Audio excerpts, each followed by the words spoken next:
അപ്പോൾ നമ്മൾ ഇന്ന് ലാസ്റ്റ് ഡേ ആണ്. നമ്മൾ ഇന്ന് പനോരമ കോട്ടേജിൽ നിന്ന് സ്റ്റെപ്പ് ഔട്ട് ചെയ്യുവാണ്.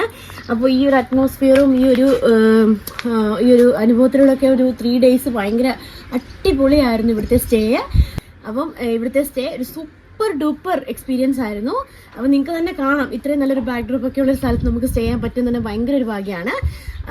അപ്പോൾ നമുക്ക് ഇന്നത്തെ വീഡിയോയിലേക്ക് കിടക്കാം. ഓക്കെ, ഇന്നത്തെ ദിവസം നമുക്കങ്ങനെ ഐശ്വര്യമായിട്ട് പനോരമ കോട്ടേജിൽ നിന്ന് തന്നെ തുടങ്ങാം. ഇന്നലത്തെ പോലെയല്ല, ഇന്നലെ ഇവിടെ നല്ല മഴയൊക്കെ ആയിരുന്നു രാവിലെ. അപ്പോൾ ആ സമയത്ത് തന്നെ കുറച്ച് മൂടി കെട്ടിയൊക്കെ നിന്നൊരു സമയമാണ്. ഇന്ന് രാവിലെ എന്ന് വെച്ചാൽ നേരെ ഓപ്പോസിറ്റ് ആണ്. നല്ല സണ്ണി ഡേ ആണ്. രാവിലെ തന്നെ നിറയെ വെയിലും ഒക്കെ ആയിട്ട് തെളിഞ്ഞ ആകാശവും നീലാകാശവും ഒക്കെ ആയിട്ട് അങ്ങനെ തിളങ്ങി നിൽക്കുകയാണ്. അപ്പോൾ അത് കളഞ്ഞിട്ട് പോകാൻ ഒട്ടും മനസ്സില്ല. അതുകൊണ്ട് തന്നെ ഞാൻ അതിൻ്റെ കുറച്ച് ഷോർട്സ് ഉൾപ്പെടുത്താമെന്ന് വിചാരിച്ചു.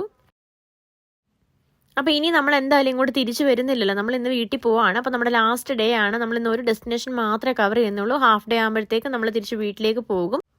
ഈ ഒരു ട്രിപ്പിൻ്റെ ഏറ്റവും വലിയ മിസ്സെന്ന് പറയുന്നത് ഈ ഒരു പനോരമ കോട്ടേജ് തന്നെ ആയിരിക്കും. കാരണം എത്ര നാൾ കഴിഞ്ഞാലും നമ്മൾ എന്തായാലും ഈ ഒരു സ്റ്റേ ഓർത്തിരിക്കും. അതുപോലെ നല്ലൊരു അനുഭവമായിരുന്നു അവിടുത്തെ സ്റ്റേ എന്ന് പറയുന്നത്. നിങ്ങൾക്ക് തന്നെ കാണാം എത്ര മനോഹരമായിട്ടുള്ള ഒരു സ്ഥലമാണ് അതെന്നുള്ളത്.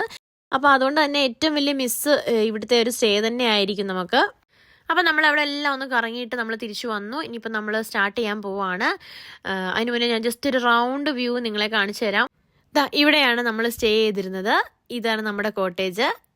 അപ്പോൾ നമുക്ക് സ്റ്റാർട്ട് ചെയ്യാം. അപ്പോൾ നമ്മളിതാ ഇറങ്ങി. അവിടെ നമ്മുടെ ഫോട്ടോസൊക്കെ എടുക്കുന്ന നമ്മുടെ ഫ്രണ്ട്സാണ്. അപ്പോൾ അവർ ഫോട്ടോയും കൂടി എടുത്തിട്ടേ വരുന്നുള്ളൂ എന്ന് പറഞ്ഞു. അപ്പോൾ നമ്മൾ നേരത്തെ ഫോട്ടോസൊക്കെ എടുത്തായിരുന്നു കേട്ടോ. അപ്പം നമ്മളിപ്പോൾ പോവാണ്. ഇനിയും കുറേ നമ്മൾ പോകുന്ന വഴിക്കൊക്കെ കുറേ കാഴ്ചകളുണ്ട്. അത്യാവശ്യം ഞാൻ നേരത്തെ കവർ ചെയ്തിട്ടുള്ള ഒരുപാട് വഴിയൊക്കെ ഉണ്ട്. അതൊന്നും ഞാൻ കവർ ചെയ്യുന്നില്ല. കവർ ചെയ്തിട്ടില്ലാത്ത എന്തെങ്കിലും വഴികളൊക്കെ ഉണ്ടെങ്കിൽ ഞാൻ എടുക്കുന്നുള്ളൂ. കാരണം എല്ലാം തന്നെ ബ്യൂട്ടിഫുൾ ആയിട്ടുള്ള ഏരിയ ആണ്. കഴിഞ്ഞ വീഡിയോസിലൊക്കെ ഞാൻ ഷൂട്ട് ചെയ്തിട്ടുണ്ടായിരുന്നു. അപ്പോൾ അതുകൊണ്ട് തന്നെ ഇനിയും ഇടുകയാണെങ്കിൽ ഒത്തിരി റെപ്പറ്റീഷൻ ആയിപ്പോയതുകൊണ്ട് ഇടുന്നില്ല. അങ്ങനെ നമ്മൾ പനോരമ കോട്ടേജിനോട് വിട പറഞ്ഞിട്ട് നമ്മളിപ്പോൾ പോവാണ്. അപ്പോൾ നമ്മൾ ഇന്ന് പോകുന്നത് നമ്മൾ ഒരു ഡെസ്റ്റിനേഷൻ മാത്രമേ നമ്മൾ കവർ ചെയ്യുന്നുള്ളൂ. ചെസ്റ്ററിനടുത്തുള്ള ഒരു പാർക്കിലേക്കാണ് നമ്മൾ ഇന്ന് പോകുന്നത്. അപ്പോൾ കുട്ടികൾക്ക് വേണ്ടിയിട്ടുള്ള കളിക്കാനൊക്കെയുള്ള ധാരാളം ആക്ടിവിറ്റീസ് അവിടെ ഉണ്ട്. അപ്പം മാത്രമല്ല അവർക്ക് വേണ്ടി മറ്റ് ആക്ടിവിറ്റികളൊക്കെ ഉണ്ടെന്നാണ് ഞങ്ങൾ കേട്ടത്. അപ്പോൾ അതിലേക്കാണ് പോകുന്നത്. കാരണം ഇത്രയും ദിവസം നമ്മൾ പോയിടത്തൊക്കെ നമുക്ക് കുട്ടികൾക്ക് വേണ്ടിയിട്ടുള്ള ഡെസ്റ്റിനേഷൻസ് ഒന്നും ഉണ്ടായിരുന്നില്ല. മലകളൊക്കെ ഓരോന്നോരോന്നായി ഇറങ്ങി വളഞ്ഞു പുളഞ്ഞ വഴി കൂടെയാണ് നമ്മൾ വന്നുകൊണ്ടിരിക്കുന്നത്. നമ്മൾ ഇപ്രാവശ്യം വന്നത് ഇത്രയും ദിവസം നമ്മൾ പോയ ഒരു വഴിയല്ല, പുതിയ വഴിയാണ്. അപ്പോൾ നമ്മളിതാ ഇവിടെ ഇങ്ങനെ ഒരു വ്യൂ പോയിന്റിലേക്ക് എത്തി. അപ്പോൾ ആ വ്യൂ പോയിന്റ് കണ്ടപ്പോൾ എന്തായാലും ഞാൻ ഓർത്ത് ഷൂട്ട് ചെയ്യാമെന്ന്. കാരണം നല്ല ഭംഗിയുള്ള സ്ഥലമായിരുന്നു. നല്ല ഉയർന്ന ഒരു പ്രദേശമായിരുന്നു. ശരിക്കും ഒരു മൗണ്ടൻ ടോപ്പ് പോലെ ഉണ്ടായിരുന്നു.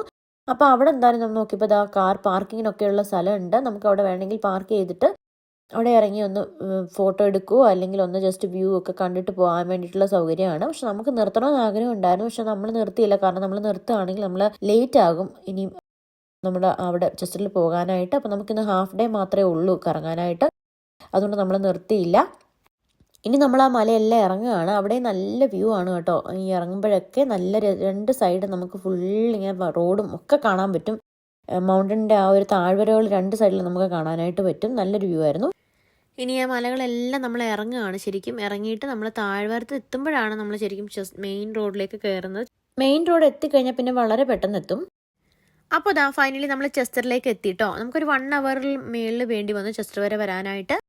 അപ്പോൾ നമ്മൾ ഇവിടുന്ന് നേരെ ആ വിപ്പർ എന്ന് പറയുന്ന പാർക്കാണ്, ആ പാർക്കിലേക്കാണ് പോയിക്കൊണ്ടിരിക്കുന്നത്.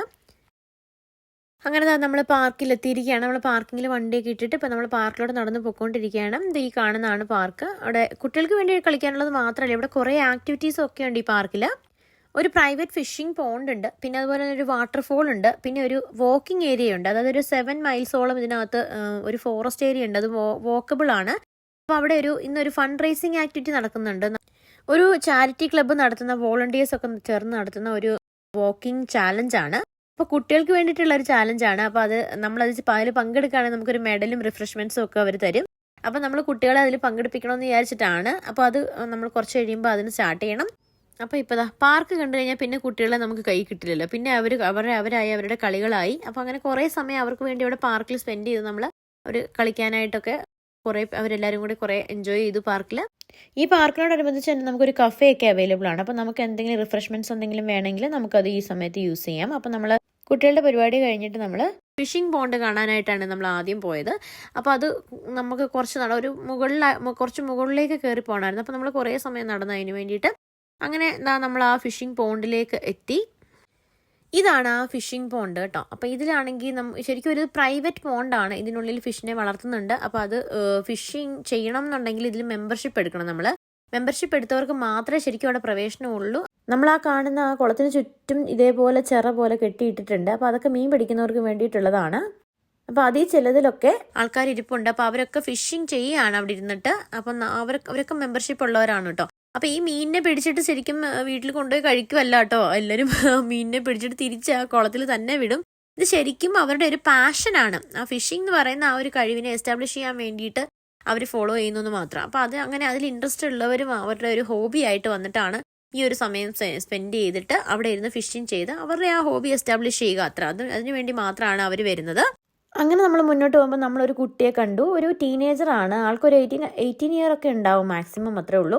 അപ്പോൾ ആ കുട്ടി അവിടെ നിന്നിട്ടും ഇതുപോലെ ഫിഷിംഗ് ഒക്കെ ചെയ്യുകയാണ്. തീറ്റയൊക്കെ നിറച്ചൊരു മോൾഡ് പോലെയൊക്കെ ആക്കി അതിനിട്ട് കൊടുക്കുന്ന പരിപാടിയാണ്. അപ്പം നമ്മൾ കുട്ടിയോട് ചോദിച്ചത് എങ്ങനെയാണ് ഇതൊക്കെ ചെയ്യുന്നതെന്ന്. അപ്പം കുട്ടി നമുക്ക് എക്സ്പ്ലെയിൻ ചെയ്ത് തന്നു കേട്ടോ. അപ്പം നമുക്കതൊന്ന് കേട്ട് നോക്കാം.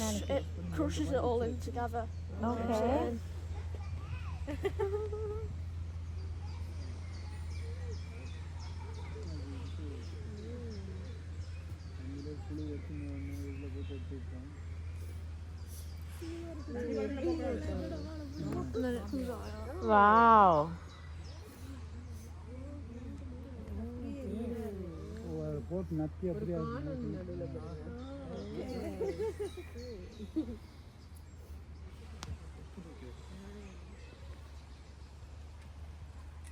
മീനിൻ്റെ ഫുഡാണ്, ഫിഷ് ഫുഡാണ് ആ മേടിച്ച് വെച്ചിട്ട് അതൊരു മോൾഡിനകത്ത് ആക്കിയിട്ട് അതിനൊരു സോളിഡ് ഷേപ്പ് കൊടുക്കുക. അതായത് നമ്മുടെ നാടൻ മീൻപിടുത്തം തന്നെ, നമ്മൾ മൈദ കുഴച്ച് മീനിന് തീറ്റ ഉണ്ടാക്കുന്നത് തന്നെ അവർ ഫിഷ് ഫുഡ് വാങ്ങിയിട്ട് ഉണ്ടാക്കുന്നു, അത്രേ ഉള്ളൂ. അതിന് എന്നിട്ട് ഒരു കട്ടിയായിട്ടുള്ള ഷേപ്പ് കൊടുത്തിട്ട് ചൂണ്ടയിൽ കൊരുത്തിട്ട് വെള്ളത്തിലിട്ട് വെക്കുന്നു, അത്ര തന്നെ നമ്മുടെ നാടൻ മീൻപിടുത്തം തന്നെ. അപ്പോൾ ഒരു കൗതുകത്തിൽ ഞങ്ങൾ ചോദിച്ചു, മോൻ എത്ര മീൻ പിടിച്ചു എന്നൊക്കെ ചോദിച്ചു. അപ്പോൾ പറഞ്ഞു ഞാൻ 4 മീനിനെ രാവിലെ മുതൽ പിടിച്ചെന്ന് പറഞ്ഞു. അപ്പോൾ ഞങ്ങളെന്ന് കാണിക്കാമെന്ന് ചോദിച്ചപ്പോൾ ഇല്ല, അതിനെയൊക്കെ തിരിച്ചു വിട്ടു എന്ന് പറഞ്ഞു. അപ്പോഴാണ് ആ കുട്ടി പറഞ്ഞത് ഒരു ഹോബിക്ക് വേണ്ടി മാത്രം ചെയ്യുന്നതാണ്, അല്ലാതെ അവർ ഇതിനെ വീട്ടിൽ കൊണ്ടുപോകാനോ അല്ലെങ്കിൽ കറി വയ്ക്കാനോ ഒന്നും വേണ്ടിയിട്ടല്ല അവർ പിടിക്കുന്നതെന്ന്. അങ്ങനെയാണ് ഞാൻ ആദ്യം പറഞ്ഞത്. ഞങ്ങൾക്ക് മനസ്സിലായത് ഇവർ ഈ ജസ്റ്റ് പിടിച്ചിട്ട് തിരിച്ചു വിടുക എന്നുള്ള കാര്യം. അങ്ങനെ ഫിഷിങ്ങും പോണ്ടും ഒക്കെ കണ്ടതിന് ശേഷം നമ്മൾ അവിടുന്ന് നേരെ തിരിച്ച് നമ്മൾ ഇനി അടുത്ത് പോകുന്ന ഒരു ഫോൾസ് കാണാനായിട്ടാണ്. ഇപ്പം നമ്മളിപ്പോൾ നിൽക്കുന്നത് ഈ ഒരു പാർക്കിൻ്റെ ഏറ്റവും മുകൾ ഭാഗത്താണ്. അപ്പം ആ ഒരു ഫോൾസ് ഉള്ളത് ഏറ്റവും താഴ്ഭാഗത്താണ്.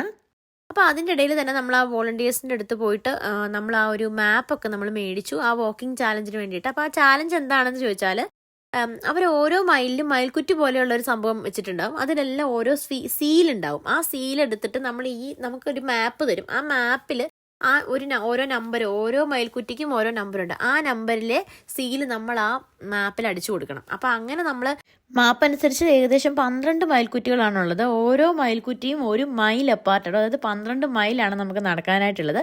മിനിമം നമ്മൾ 2 മയിൽക്കുറ്റിയെങ്കിലും നമ്മൾ നടന്നിട്ട് വരികയാണെങ്കിൽ പിള്ളേർക്ക് നമുക്ക് മെഡൽ കിട്ടും കേട്ടോ.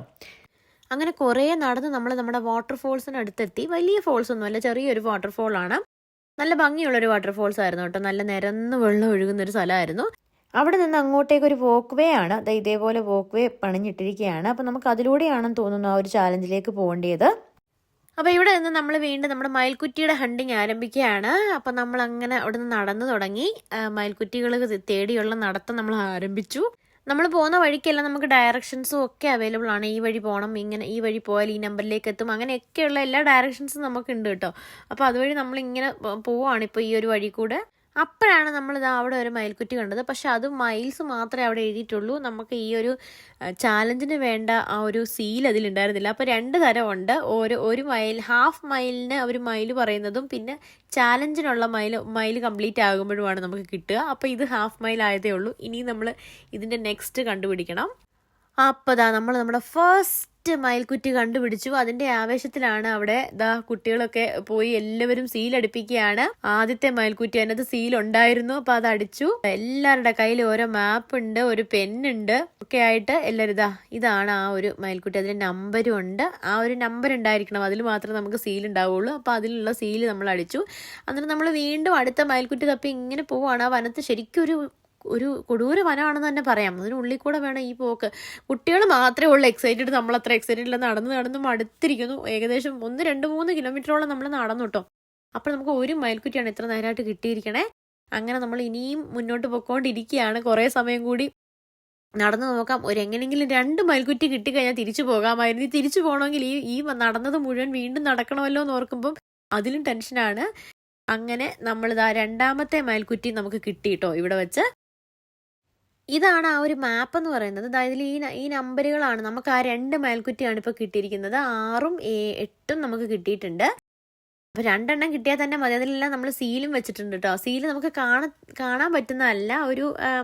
അങ്ങനെ നിൽക്കുമ്പോഴാണ് നമ്മളൊരു വോളണ്ടിയറിനെ കണ്ടത്. ആ വോളണ്ടിയർ ഈ മയിൽക്കുറ്റികളൊക്കെ ഊരിയെടുത്തുകൊണ്ട് പോകുന്ന ആളാണ്. അപ്പം നമ്മൾ നോക്കിയത് എന്താണ് നിങ്ങളെല്ലാം ഊരുന്നതെന്ന് വെച്ചപ്പോൾ 3 o'clock വരെ ഉണ്ടായിരുന്നുള്ളൂ. അപ്പം നമ്മൾ സമയം കഴിയാറായി, അതുകൊണ്ട് ഞങ്ങളെല്ലാം ഊരി മാറ്റുകയാണ്, ചാലഞ്ച് കഴിഞ്ഞു എന്ന് പറഞ്ഞു. അയ്യോ അപ്പം ഞങ്ങൾ ഇതുവരെ കംപ്ലീറ്റ് ചെയ്തില്ലെന്ന് പറഞ്ഞപ്പോൾ ഇല്ല, നിങ്ങൾ 2 എണ്ണം ചെയ്തില്ലേ. അപ്പം നമ്മൾ കാണിച്ചു. അപ്പോൾ 2 എണ്ണം ചെയ്തില്ല. അപ്പം നിങ്ങൾ ഇനി തിരിച്ചു, അപ്പം ഞങ്ങൾക്ക് കുറുക്ക് വഴിയൊക്കെ നമുക്ക് പറഞ്ഞു തന്നു കേട്ടോ. അപ്പം നിങ്ങൾ അതുവരെ തിരിച്ചു പൊക്കോളുക, എന്നിട്ട് നിങ്ങൾക്കുള്ള മെഡൽ അവിടെ എന്തായാലും ഞങ്ങൾ വെച്ചിട്ടുണ്ട്. അപ്പോൾ എത്ര കുട്ടികളൊക്കെ ഉണ്ടെന്നുള്ള കൗണ്ട് ചെയ്തിട്ടാണ് അദ്ദേഹം പോയത്. അങ്ങനെ നമ്മൾ മുകളിലെത്തി. നമുക്കൊരു വോളണ്ടിയർ നമുക്ക് വന്ന് മെഡൽ കൊണ്ട് തന്നിട്ട് പോവുക ചെയ്തത്. അപ്പോൾ അങ്ങനെ ലാസ്റ്റ് നമ്മൾ തന്നെ സമ്മാനദാനം നമ്മൾ സ്വന്തമായിട്ട് തന്നെ നടത്തി. അപ്പോൾ അതാ എല്ലാവരും വിജയിച്ചിരിക്കുന്നു ഈ ഒരു പ്രോഗ്രാമിൽ. അപ്പോൾ എല്ലാവർക്കും മെഡൽ സമ്മാനദാനം ഇവിടെ നടന്നുകൊണ്ടിരിക്കുകയാണ്. കുട്ടികൾക്ക് മെഡൽ എന്ന് പറയുന്നത് ഭയങ്കര ഒരു ഇഷ്ടമുള്ള കാര്യമാണല്ലോ. നമ്മളാണെങ്കിലും അങ്ങനെ തന്നെയല്ലേ. ആ ഒരു ഏജിൽ ആ ഒരു ചെറിയ അച്ചീവ്മെൻറ്റ്സ് അവർക്ക് ഭയങ്കര ഹാപ്പിയാണ് അവർ. അപ്പം മെഡലൊക്കെ കൊടുത്ത് നമ്മുടെ സമ്മാനദാനമൊക്കെ കഴിഞ്ഞു. അപ്പോൾ അത്രയേ ഉള്ളൂ ഇന്നത്തെ വീഡിയോ എല്ലാവർക്കും ഇഷ്ടമായെന്ന് വിചാരിക്കുന്നു. ഇഷ്ടമായെങ്കിൽ തീർച്ചയായും ലൈക്കും ഷെയറും സബ്സ്ക്രൈബും ഒക്കെ ചെയ്യുക. അപ്പോൾ നമ്മുടെ വെയിൽസ് ട്രിപ്പ് ഇവിടെ അവസാനിക്കുകയാണ്. അപ്പോൾ നമ്മൾ ഇവിടുന്ന് നേരെ വീട്ടിലേക്കാണ് പോകുന്നത്.